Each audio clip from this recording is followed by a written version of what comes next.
hosted by Tony Gapperstone. Thanks for tuning in. It's showtime.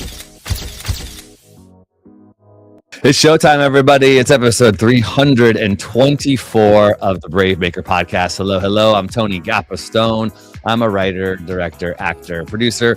Let's just call it the multi-hyphenate. And I am based in San Francisco Bay Area, doing work in the Bay to LA, really wanting to educate, entertain, and create community with film and for filmmakers of all kinds. So if you're here today, we have been doing this for over 300 episodes, talking to makers of all kinds about how they are doing it, how they are finding a way, how they are finding sustainability, how they're telling their stories. And it is not always easy. And today's guest is doing it. She's got this mantra, think like a CEO. And I really appreciate that as someone who started out as an actor and had to find my way into the filmmaking space. It really is having a business mindset and being the master, the creator, the chief executive over your own life. Her name is Jodie Bentley. She's an actor, producer, working on her first feature film where she is going to be starring and producing and all the things. But she also founded something called Actor Insider. We've connected over the years. We've been on each other's things, and I'm excited to have her on the podcast. Jodie Bentley. Hi. Hi, how are ya? Good. All the things. Where are you today? I am in my office in Los Angeles. Beautiful. Yes. Well, let's jump in because you are a multi-hyphenate as well. Yeah. You have all the things going on. I see you doing your lives on Instagram. You've got your coaching. You are auditioning, not getting selected, then getting unveiled, then talking about how challenging it is, then booking. And I love it. I love all the things. Let's jump into it. Where do you want to start? Like, what are some of the things like you're really feeling? You're doing a feature film right now. Like you have so much going on. So much. Yeah. Like the film is like super top of mind right now because we're meeting with our casting directors later today. And we just had a huge budget meeting yesterday. So yeah, the film is like where my head is at right now. Good. Well, let's talk about that. So What They Left Us. Yes. Feature film. Tell us about the origin of it, where you are in the process, all sorts of things. I love feature film making and talking all of the details and stuff. I love it too. I really do. And I'll say this is my second full feature. I've also produced a bunch of shorts. Okay. I produced a lot in 2013, 2014 when I first moved to Los Angeles. I really, at that point, was like, I need to produce. I need to take control of my career. Everyone around me was like, you'd make a great producer. I was like, let's go. And then I did 4 films in like 2 years and got real burnt out. Got real burnt out. Got taken advantage of in my feature in a really bad way that I didn't see coming with line producers and stuff, and got really burnt out on feature filmmaking. And at that point too, because I was good at producing, people were asking me to produce their stuff. Yeah. I had to take a step back and go, wait, what are the stories I want to tell? Right. And because like one of the films I produced was a horror movie and I don't even watch horror movies. And I'm like, what am I doing? Like, what am I doing? And if you love horror, great, go, more to you. But it wasn't what resonated for me. So I took a step back for a long time and I always knew that I'd get back to it. And I just didn't know what it was going to be. And then, they say, write what you know, right? And in 2018, I remember my dad called and he said, your mom fell out of bed. She's in the hospital. I don't think she's going to make it. And I flew to the East Coast. They were in Massachusetts. And I flew out there. My mom was in the hospital with hallucinations. 2 weeks later, my dad died. He had leukemia, didn't fully tell me how bad it was. And then my mom got diagnosed with Lewy body dementia, which is actually what Robin Williams had. And so that was about 3-4 years of my life dealing with all of that. Moved my mom to LA and took care of her and sold my childhood home, which was pretty traumatic. And then it was around 2021, end of 2021. I said, this is my story. This is the story that I can tell. I went through losing my parents probably much earlier than most people do. But I knew there was a story there. And I reached out to a friend of mine who had the same manager at the time.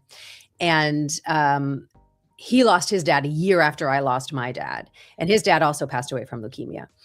And I reached out to him and I was like, hey, I have an idea for, it was actually a TV pilot at that point. It was a TV series. I was like, I have an idea for a TV series. I love how things morph around and change. So crazy. Yeah. I have an idea for a TV series. I want to, can we chat? I want to pitch you an idea. He was like, cool. So we hop on a Zoom. I literally like share everything that happened in my life for 4 years, my childhood, everything, you know. And then he turns to me and he says, well, I guess we don't have to embellish anything. And I was like, no, we don't. No, we don't. And we started writing, as I said, a pilot. And we kept getting feedback on the pilot because, you know, I don't like to create in a vacuum. So I kept getting, you know, coverage and people I trust to read it. And everyone kept saying, make the world bigger, make the world bigger, make the world bigger. And I was like, okay, I guess we can make the world bigger. And then we mapped out like 3 seasons and, you know, had the whole first season ready to go. And then I realized I don't want to make the world bigger. This wasn't the story that I wanted to tell. And I realized it was an intimate story about a dysfunctional family doing the best they can. And how can you live your own life when you're still caught up in your own childhood trauma with your parents as you try to help them go through the ending stages of theirs. And so we turned it into a feature and didn't look back. And now we're in late development. We have 2 producers on board. I have a director, I have my locations manager, my second AD is already on board. I got 2 interns in development. Now things are really moving along, but it felt so great to, I'll just say this. It was so cathartic for me to write. Like it was, I love that word. Yep. Right? Yep. Like when we first sat down to write, I said to my writing partner, James, I was like, I just need to get out the truth. Let's get out the truth and then we'll make it dramatic, you know, but I just need to write the truth of this. And, you know, we've been writing since end of 2021, early 2022. So it's been over 3 years. And man, it's been a huge healing process, better than therapy of my own story. I love that. Yeah. I think the creative process, I mean, therapy is great. We need therapy, but the creative process is therapeutic. It's an action. It's taking action. Because when you're in therapy, you're talking so much, right? You're talking. Yeah. But when you're creating something with that, I feel like it's a great partner to the therapy process and getting things out. And then sometimes like what you're maybe doing is reliving and you're rewriting and you're revisioning. And what if it could have gone different? What would I have done? Or if I had more? God, yeah. Right? Like that's the whole thing even just the other day, because, you know, we have a meeting with our casting director is going to start putting offers out to play my parents. We're going after name actors to play my parents. And so I was really dissecting the role, character name of Patricia, who is my mom, you know, and I have my own version of that story of how it made me feel. Right. And then writing it made me understand her story more. And then like brainstorming and writing things yesterday, it was like made me cry again of like, yeah, this woman did the best she could with what she had, you know, and in the middle of it, sometimes you just can't see those things. So it's been, even now, it's still like, it's making me want to cry right now. Like it's still healing, you know, it's still learning and healing and growing through our own experience. So it's been really powerful. I really appreciate that, Jodie. If you're just joining in, this is episode 324. I'm talking with Jodie Bentley. Jodie is an actor turned producer working on a feature film based on some true experiences. And I think for me, I really resonate and look to film and storytelling for processing my own grief. I lost my dad a little over a year ago now. So I've been in that space of the anniversary. Sure. And I think there is, for some, not for everyone, but there's so much, I think, understanding that can come when you write stories of things that you have been through that have to deal with family and parenting. Not every parent does the best they can, but most are trying. Most, and as a parent now, I'm like, gosh, I was just telling my daughter who we're dealing with boundaries and limitations on social media. I'm like, I know it's really hard to understand this now. I really do. I know the pain and excruciating impact you feel a decision that I and your mom are making, but I really want you to see we love you. We want the best for you. It doesn't feel like that right now, but I have the foresight to know, like, I was a kid once and I felt that same way about my parents. And now I look back and I have but that doesn't help a 14-year-old. They're like, whatever. You know? No. But in this space now, I really think, film has helped me have grace for my mom and dad. I have a good relationship with my mom, and I had a good relationship with my dad. But sure, there's always these wounds that were there that now when they're gone, you think like, they had their process that they were dealing with, my grandparents, their parents. So yeah, I love to hear that, Jodie. Can you talk a little bit about just some of the specifics? Because a lot of our BraveMaker community, they're working on a feature film, trying to get a feature film off the ground. I am working on my 4th feature, and still no easier than it was for my first feature. So what are things that you're learning in the process and the fundraising and all that kind of stuff? First of all, I'm learning that no one is on your damn timeline. No one is on your timeline. Yep. And the patience that you get to have, it's that's first lesson. Yeah. But I think when I started, I'll say this, when I was producing in the past, when I first started, I think how do I want to say this? I wanted it to happen so badly that I was trying to force it, and I'd figure out a way. I felt like I was muscling through it. And there's such an allowance that I'm feeling now, allowing the process to unfold and the people to find the project that's right for it. And I feel like every single person on the team right now has joined the team because they fell in love with the script. They resonate with the script. They see themselves in the script in some way. And it's a story that they want to tell. And they see the power in that story. And it's been really, of course I've been in action, right? Taking action, but I think just really allowing the right people to find the project, allowing it to unfold on the way it's supposed to. And that's been feeling really good. We just completed our business plan. So this is my first time doing a full-fledged 40-page business plan on a feature. Yeah. So learning how to do that has been a huge learning curve. But I think the biggest thing is people want to invest and people want to work on projects that they believe in. And that they can stand by, because this isn't a genre film, right? This isn't an action. This isn't a sci-fi. This isn't a horror. This isn't something people go, I love that genre. I want to do this. This has to be someone who they see this story. Their mom had dementia. Their dad had cancer. There was something in their family, right? That they can see themselves through it. We have a whole, my writing partner, James, he had a contentious relationship with his dad because his dad didn't accept him as LGBTQ. So we have that storyline in there, so we're just finding that the right people are finding the script, but also leaning into the messaging, right? We're really going after sponsors. That's a big thing we're going to be going after dementia organizations and grief organizations and things like that to get behind the project. So it's been really, just understanding I don't have to force this. People are going to want to be a part of this message or they're not. And I just got to keep planting the seeds out there. So. I am in a group right now, a mastermind group. I know you have one. I host my own mastermind for creatives. I know you have one. I'm in one where I just show up, and it's it's for entrepreneurs and small business leaders. And this week we were talking about fundraising, and we have these hot seats. I'm sure you do these things too, where it's you have a problem, you present it to the group, and I was just talking about I actually I would say love fundraising. I really do. But it's still, even though I love it, there's still always that I have to ask for money lie that could come in. But what I hear you saying is part of what I feel like I'm always trying to absorb and tell myself is that I have something that is valuable. I have a good creative organization, project, film, fill in the blank. And the right people will see that. Yep. And I need to believe that, and I need to go out with that mentality that the mantra is the right partners are out there. I just need to ask and find them. And getting a no doesn't always mean rejection. I think I'm trying to reinterpret this in my life because it's just not being selected. Every audition, I can't make it. Doesn't mean that they reject me as a person. Just I wasn't selected for that. Same thing with the investments, but it's so hard because we are creative people, and usually that means we're emotionally in touch and sensitive. Right? For sure.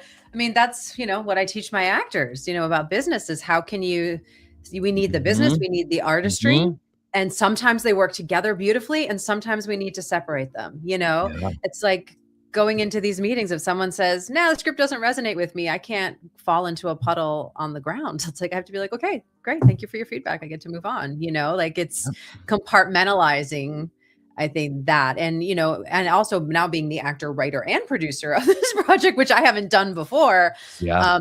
The sensitivity level is really there. I think even more so, but if I'm right now, I'll say right now, knock on the wood, I'm feeling in a really good place of like, I'm going to find the people and it's okay if they say no, like I'll say this, like I've already had a huge actress read the script for the role for my mom. And she was who I had in mind when I wrote it. Ooh, okay. I know. And a friend of mine knew her, got the script to her. She read it. She ended up passing. And I turned to my husband while she was reading the script because I knew we'd hear by a certain date. And I was like, babe, I'm going to be devastated if she passes on this. I'm going to be devastated. And then my friend texted and told me that she had passed because she already had played a role like that and wanted to do other things in her career. And I was like, and I was shocked at myself, Tony. I felt, not that I felt nothing, but I was like, that makes sense. Yeah. That's a good business decision. And I have a 3-time Emmy award-winning actress who just said she liked my script. So I'm going to take that as a win and move forward to the next one and find the right person, And I think like, how can we always find the win in everything? Like you said, even if an investor, I go out to someone tomorrow for $250,000 and they say no, it's like, okay, well, they just weren't the right person. Let me just keep asking. This film is going to be made. And that's the thing I said from the beginning. I talked to too many of my own clients who are writers and they write and the script stays on their desk. And I'm like, I've spent 3.5 years of my life writing this very personal, cathartic script. It's going to be made. It's happening. So I keep saying it's going to be made in September of this year. And I know that's ambitious and it's doable. It's totally doable with the team I already have in place. We already are. Things need to work. Things really need to line up now. I mean, if I don't have any money raised by June, come back to me. We'll have a different conversation. But I really feel like I don't know. I feel really centered right now. And I think, such a part of this business is trusting in yourself and believing in yourself. Yeah. And it's so easy for that to waver and for that for falter. But please, I think it's an intentional thing to hold on to that belief that we must carry. And right now I feel really solid in that, and I'm just riding that wave right now. That's beautiful. A beautiful perspective, putting it out there, making some declarations, some statements. People like the word manifesting. It's going to happen in September. Yeah. And then things don't line up by June, right? Then you realign. But I think it really is that sense of, I believe this is going to happen. I will make this happen. You're not just sitting around, like you said. And to all of you all listening and or watching, this is a business. It is a business, but it's also an art, right? In a craft. It's so easy to just lean into the art side and go, well, I'm writing it. It'll happen if it's supposed to happen. But the work needs to match the art. The I don't always like the word hustle or grind, but it is part of it. Like the going out there every single day. Please be careful. Like take care of your mental health. As Jodie was saying, she burned out at one point. I'm feeling that right now. As I just feel like it's so easy to get burned out because this is the weirdest job ever. It does not, there's no, I was just telling somebody the other day, it's like, I know if I had another job where I had a nice salary and benefits, that would be so nice to have a salary and benefits, but I would be depleted and I would be burned out in another way. Exactly. Right? Sitting behind a desk. So I choose a job that's hard in this way that might burn me out in another. So it's just the weirdest thing, but it does require so much work. It does. It's so much work. I started a Substack just to document my filmmaking journey. Because most of my posts are always about helping other actors and posting things to support people. And I was like, I want to have a place where it's just about me as a filmmaker, and it's been vulnerable to do that. But oh my God, you mentioned something that made me want to talk about it, and now I've forgotten. But yeah, I just think it's just vulnerable to have that Substack. But it's constantly making me show up and process my emotions and process my feelings around this, and going, well, what have I done today? What have I done today to move the needle? What email have I sent? I just need to send at least one email. What have I done? right? Yep. Let me do something today. Let's talk about that CEO mentality, because that's Yeah. your whole thing with Actor Insider.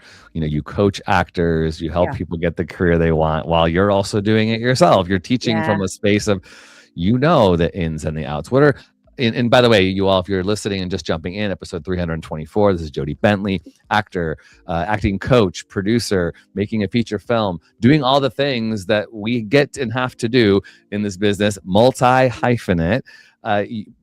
Some top things. You have a lot of stuff on your Instagram. We'll make sure this is in the chat as well. So if you're watching live or on the replay, check it out.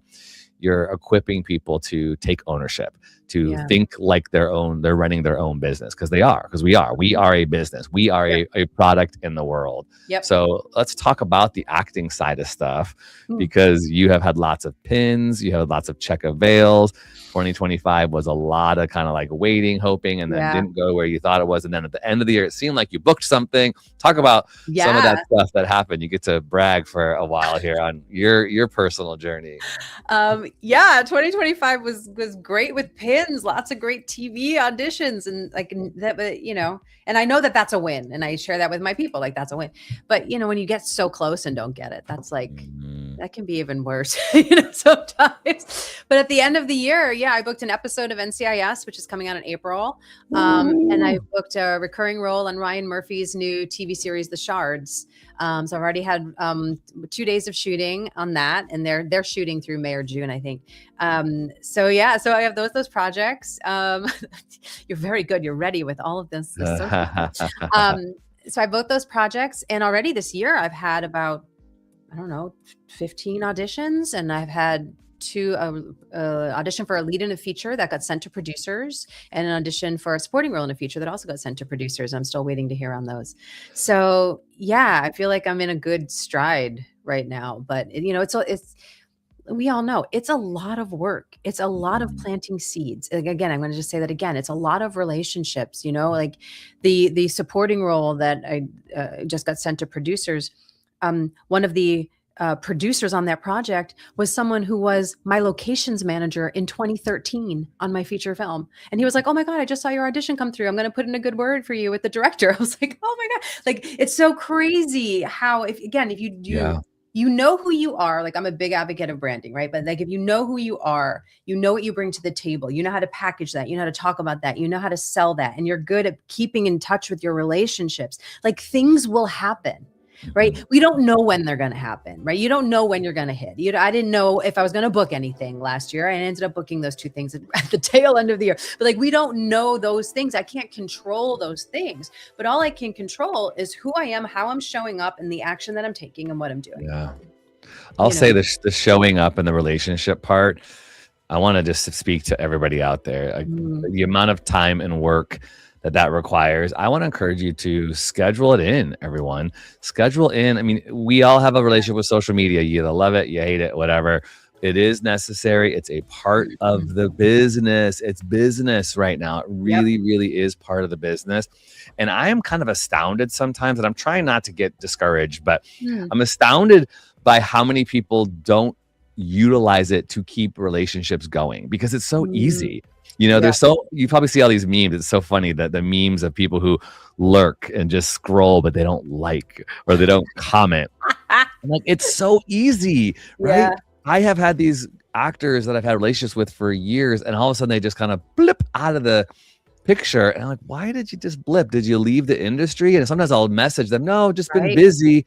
I'm like, okay, well, stay in touch, because I'm thinking of you. And the more I see you, the more I'm thinking of you. And when I have a role, it just sometimes works like that. Like, how many stories I've heard of actors who are in touch with the casting director, or they put an audition through and the location manager now happens to be a producer. Like, that kind of stuff is so real. But if you're not keeping up with those relationships in the most simplest fashion, like just commenting on here, send an encouraging DM, it does make a difference, and it can open doors and get you jobs.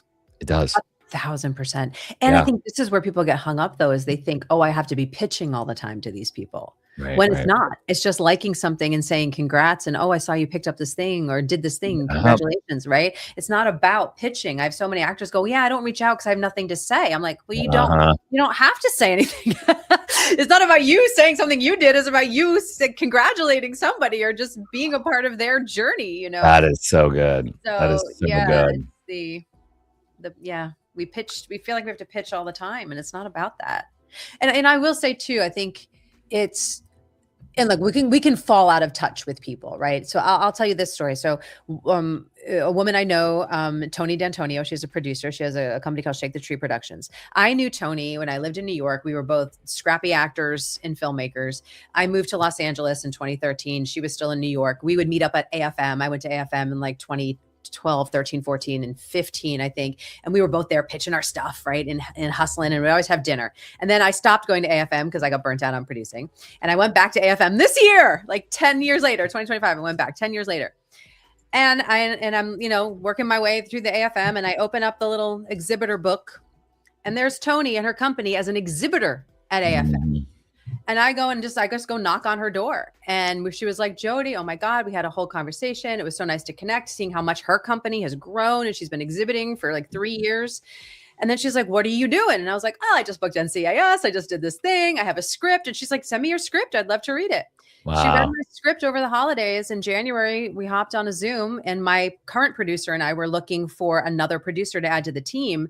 And Tony read the script. She gets on a Zoom. She starts crying. She's like, I lost my mom. I lost my dad. The story resonated with me. She's like, I want to round out your producing team. And she brings all the sales and distro and finance stuff that my other producing partner and I don't have. Like, that's dope. And that was our relationship from 13 years ago. And yes, we lost touch, but I just want to say too, like, it's okay if you've lost touch and you feel like, oh man, I should have done that and I didn't, and I dropped the ball. Don't go into self beat up mode. Cause it's just about, like, if you always show up, and you show up and you're like a good freaking human. Do you know what I mean? Like, Tony remembered me. She remembered my drive and my energy. Yeah.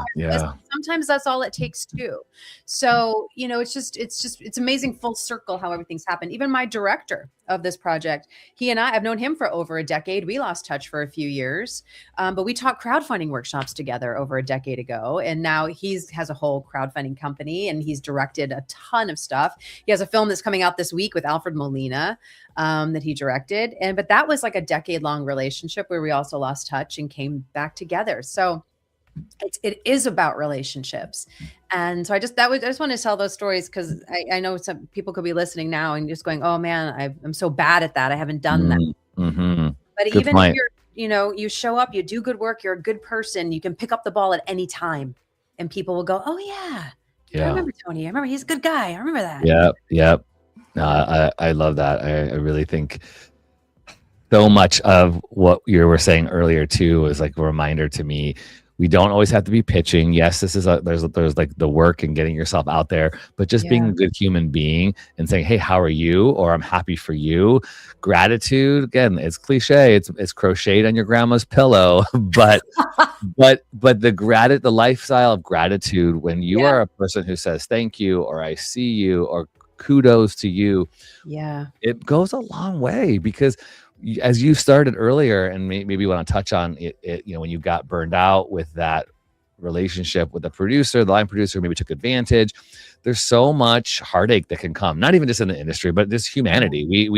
We are people prone to sometimes make bad decisions that could hurt other people. And then if we don't take responsibility for them and reconcile, wow, like so much pain can happen in the world, but especially when you're working on things and this working relationship, no HR, there's so many things that can go wrong. But trying to be good and spread cheer and love and kindness, I feel like that's where I'm so drawn to. I will not want to work with somebody who's super uber skilled and talented if they're a jerk, right? I will not look past that. I'd rather go with someone who's got a growth edge and maybe isn't a 10 out of 10 in certain areas. If they're just like really good people and fun to work with, and I know I'm gonna have a great time, we can grow together. I'd rather work with that person, I agree.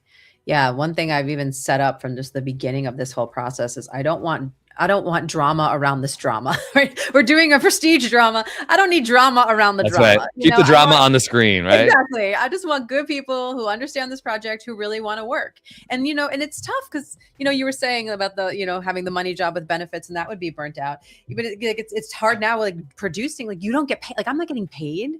Nope. I'm not getting paid to produce this movie right now. The goal is to be paid, but like so many of us are putting in our time for free, and that, you gotta, life is too short. I don't want to be surrounded by jerks when I'm not even getting paid to do this yet. Gosh, that's so good.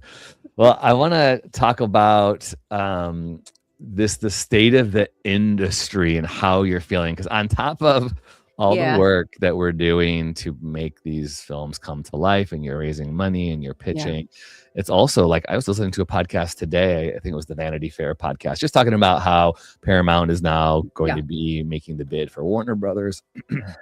And that's the studio system, which I feel like, I'm more in the indie realm, but that impacts so many other people in how things were structured. And we're seeing the entertainment industry change, so much, so quickly over the past 10, 15 years with streaming, and now what's happening with studios.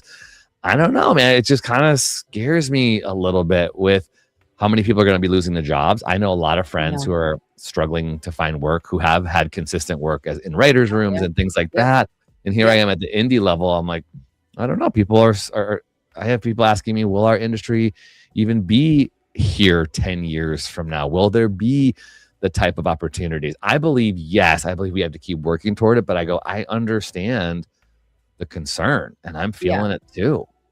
Yeah. How are you processing all of this? What's going on in your mind regarding the constricting that's happening in the entertainment industry? I'm just ignoring it. No, I'm kidding. Can you imagine? It's been since 2020. I don't think our nervous systems have been able to relax. Like, let's just be real, right? Like that was sort of everything has been constantly shifting. And there's no moment where it's like, okay, here we are now. Nope. Okay. We're changing again. Okay. Like it doesn't feel like, I don't feel settled. Right.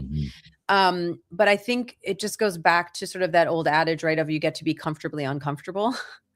Like this industry is uncomfortable. It's always been uncomfortable. It's always been changing and evolving. It's just changing and evolving at a much higher pace and more consistently just changing and evolving right now. The merger scares me for sure, right? The amount of jobs that I think will be lost. My husband has been out of work since November. He is a production accountant for Disney. All of their stuff is shooting in Vancouver. So they're getting all their accountants in Vancouver. He did just get his show got picked up. But as opposed to being, 20 episodes or even 12 episodes, it's only 6 episodes. So, just seeing like the season orders being so much smaller. Disney actually has verticals that they're doing now. They're actually going down the whole vertical pathway. So that is like, God, verticals. I don't want to do verticals. Like, I'm completely resisting verticals. That might be the thing that, where kids TV goes. That might be where kids TV goes. That might be studios could start developing vertical arms and AI divisions. And we already know that's happening, right? So, I could choose to fall into despair because I want what was before, right? I think we all do. Or we could choose to go, this is evolving. How can I evolve with it? Yeah. And I don't think independent film is going anywhere. I don't think theater is going anywhere, right? So I think a lot of actors do theater. Yes, will some voiceover stuff be replaced? Sure, but not all of it. There's still voiceover that's happening. So I think we get to what I keep telling my actors now is we get to be really aware, right? If you were having blinders on and ignoring what was going on in this industry, you can't anymore. You can't. It's your livelihood. Because if that merger happens, the whole trickle-down effect is going to be real. And I don't know yet how that's really going to affect the indie scene. I know a lot of people are putting, our Mark Duplass, or, even Ben Affleck and Matt Damon, with their, what was the movie they just did? It was so good, and I watched it, and they were Ripper. The Rip. That sounds right. Yeah. And they were like, oh yeah, everyone on the crew everybody got back end points on that movie, right? Like everyone got a percentage of that film because they're trying to revamp indie film to, make it profitable or make everyone feel like they're part of something, right? And bringing that back. So, I just look at those bright lights and, Oh my God. Now my brain went completely blank again. Oh,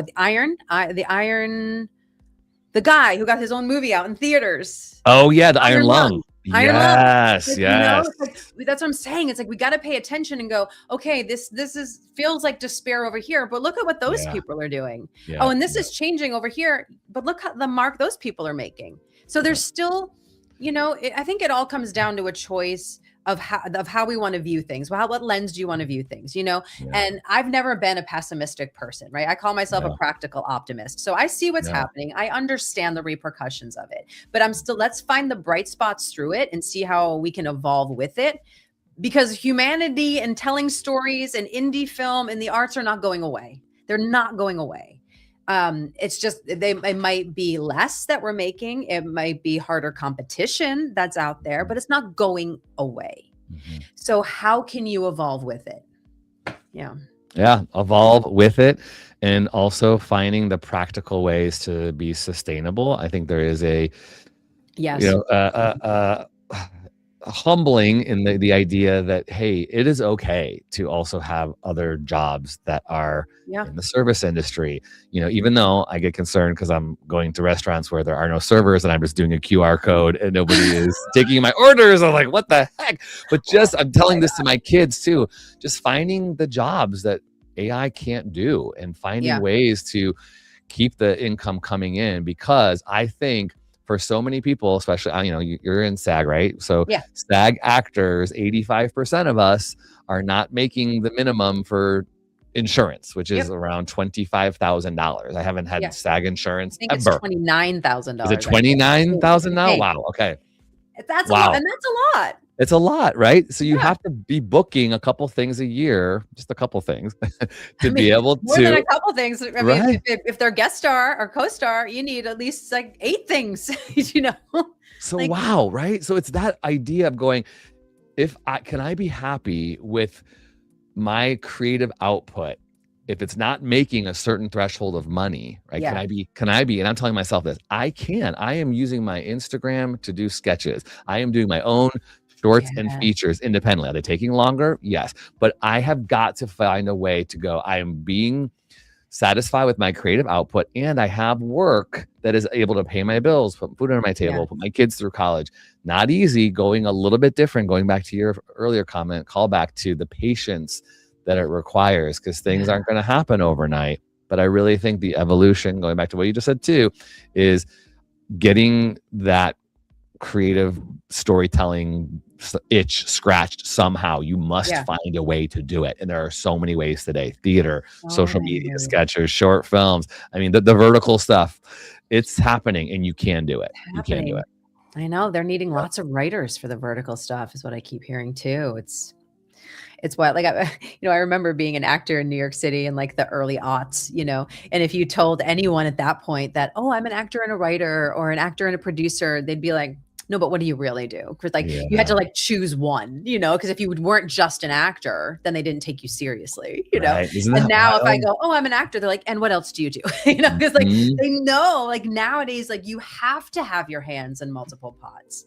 When I have a client who comes to me and I'm like, well, what's your goal? And they say, oh, I just want to make all my money as an actor. And I'm like, well, we need to find you a new goal, because that's not going to happen. It's just not. I'm not even being whatever. It's just the truth. I don't make all my money from acting. Even actors that we see, name actors, they don't make all their money from acting. How many of them have makeup deals, perfume deals, clothing, tequilas, cookware?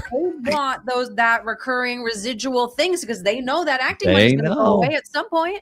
They know it. All of them. If the A-listers have side hustles, then we can have side hustles, right? And I can't help right now but invite and promote you all to know about the Creative Multi-Hyphenate Summit that we are just started. Now, Jodie, you and I met in person. We had met online first, but we met in person and I always want to give credit to Bella Hibbs.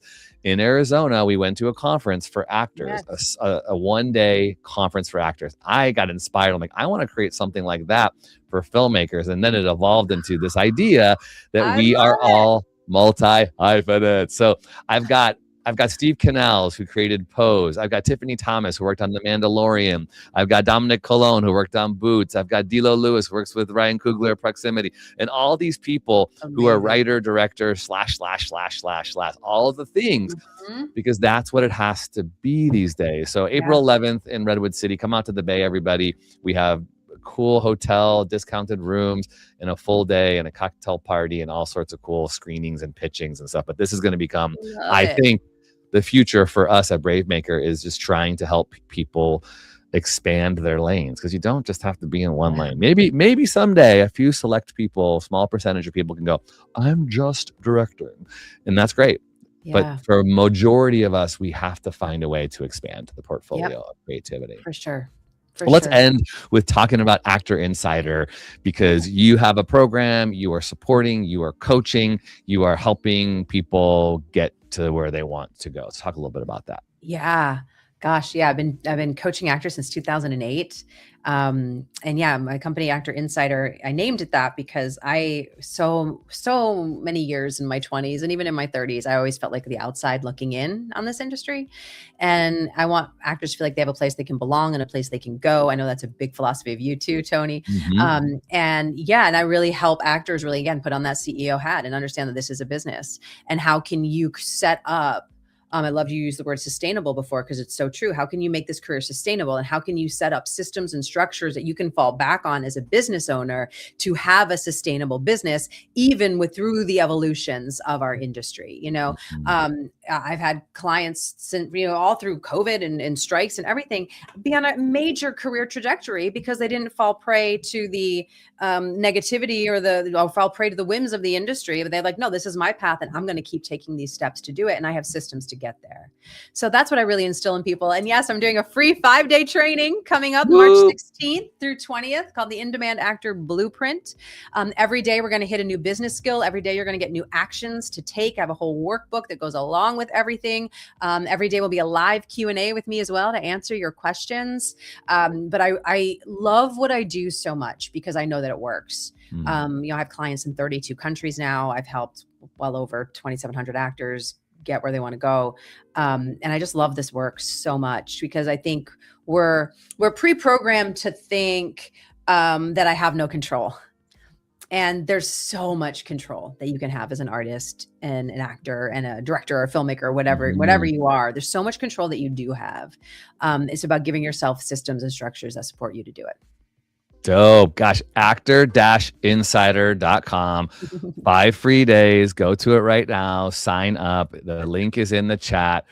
Really cool what you're doing, Jodie. And Thank you. You. I definitely relate and feel inspired. They say find people that are doing what you want to do and surround yourself with them and find the people that are where you want to be. And if you don't have people around you who are igniting you and inspiring you to keep going, then you need some new circle. You need some new people, and you're cultivating that. And you're helping to inspire that, which is really cool. And so I'm glad that we connected at the conference and have been able to do mutually encouraging things with each other's circles. That's really, really dope. So I love what you're doing. Congratulations. And if BraveMaker can do any more supporting of you. Oh, I wanted to end with this thing.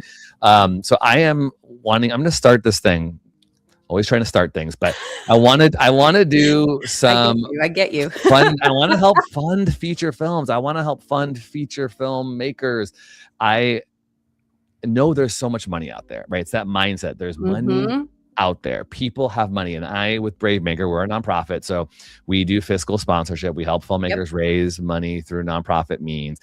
But I also think there's people who are raising funds, through equity and investor things that there's interest that I want to be inviting people to. So I'm starting at the end of this month that I think I'll do it every other month. I'm looking for feature films that are in the process that are this year, within the year, planning for production and trying to find, their last bit of money.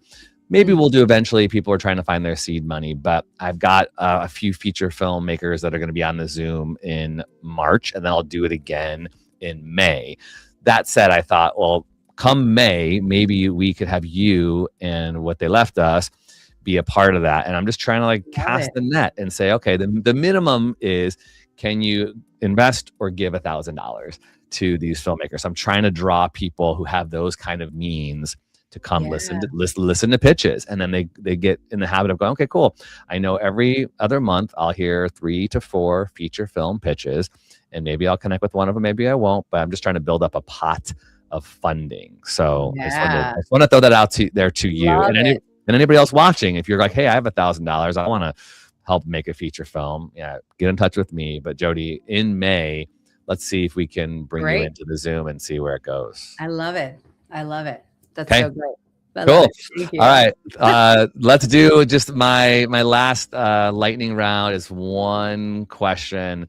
It's what has been your favorite thing of the week? Brave Faves. TV shows, films, books, songs, technology, clothing, podcast, food, and more. These are a few of our favorite people, places, and things. Brave Faves.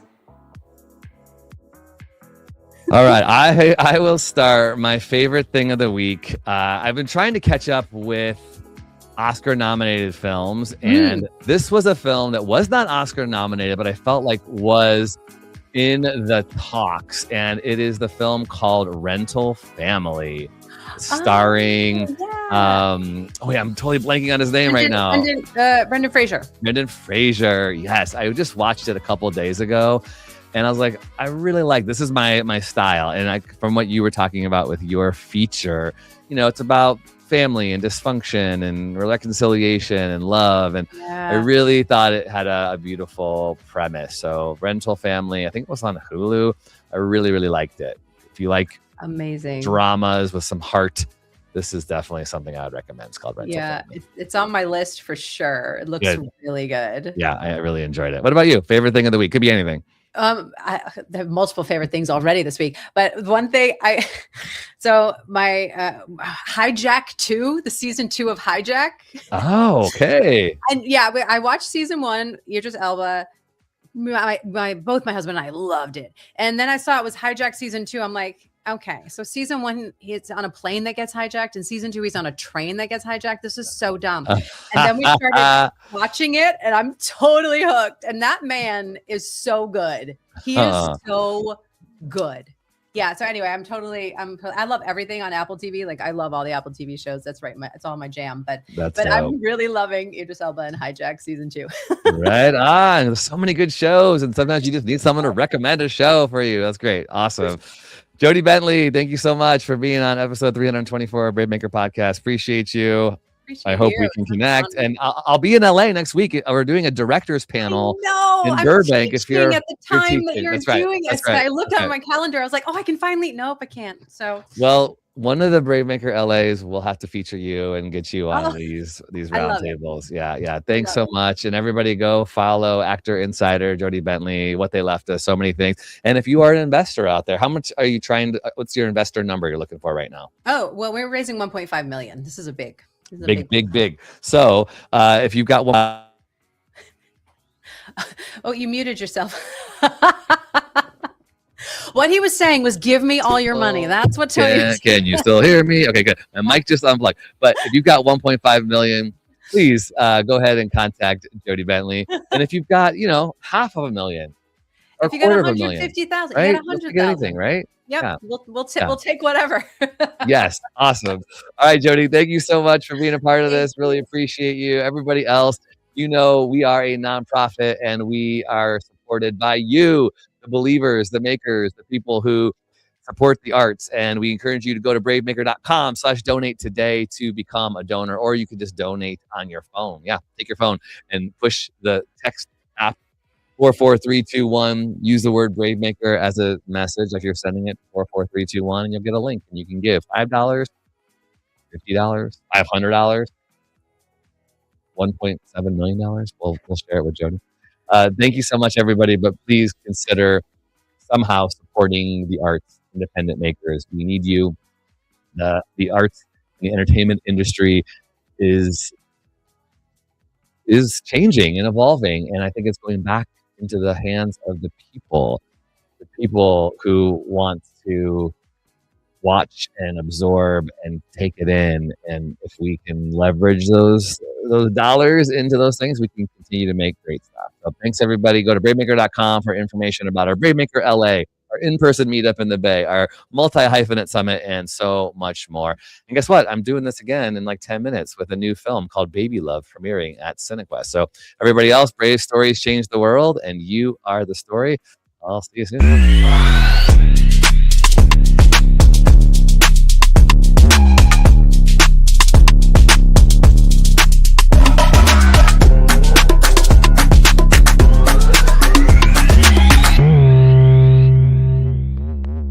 Follow us on Instagram, Twitter, YouTube, and Facebook at BraveMaker.org. Like, subscribe, and share. To become a monthly donor, text the word BraveMaker to 44321 or go to bravemaker.com/donate. Thanks for tuning in.